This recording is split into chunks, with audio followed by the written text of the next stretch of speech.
আল্লাহ আমাকে বলেছেন পর্দা করার জন্য, পর্দা আমাকে করতে হবে। একটা বাবা একটা সন্তানকে একটা আইফোন কিনে দিলেন। আইফোন কিনে দেওয়ার পরে সন্তান কি করলো, আইফোনটা কেনার পর পরের দিন গিয়ে একটা কাবার নিয়ে আসলেন, একটা প্রোটেক্টর নিয়ে আসলেন। তো বাবা বললো, তুমি যে কাবার লাগালা, যে প্রোটেক্টর লাগাবা, এটাকে আইফোনের প্রতিষ্ঠাতা তোমাকে বলেছে লাগানোর জন্য?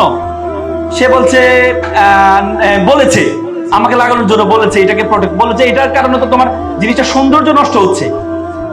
সে বলছে ঠিক আছে, সৌন্দর্য নষ্ট হচ্ছে, কিন্তু আমার আইফোনটা প্রোটেক্টেড থাকছে, যে কোনো প্রবলেম থেকে, দাগ থেকে, ময়লা থেকে এটা প্রোটেক্টেড থাকছে। তখন আল্লাহ তাআলা বলছে, আল্লাহ তাআলা যাকে তোমাকে সৃষ্টি করেছেন, তোমাকে সৃষ্টি করে আল্লাহ তাআলা বলেছেন তোমাকেও প্রোটেক্টেড থাকতে হবে। কি দিয়ে? হিজাব পরে তোমাকে প্রোটেক্টেড থাকতে হবে। 52 কোটি বর্গ কিলোমিটার পৃথিবীর আয়তন।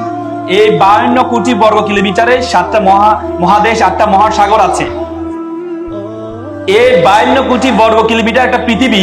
আমরা যে সূর্যটা দেখতে পাচ্ছি, যে চরম গরম, এই সূর্যটা দেখতে পাচ্ছি, এই সূর্যের মধ্যে যদি ঢুকিয়ে দেওয়া হয় তাহলে 18 লক্ষ পৃথিবী ঢুকিয়ে দেওয়া সম্ভব। Do you imagine?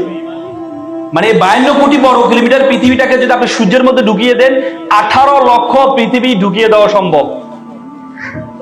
এভাবে এই যে ঢুকিয়ে দিয়েছেন আপনি, এভাবে নক্ষত্র, সূর্য একটা নক্ষত্র, এভাবে কোরআনে বলেছে লক্ষ লক্ষ নক্ষত্র আছে বিশ্ব ব্রহ্মাণ্ডে, বিশ্ব জগতে।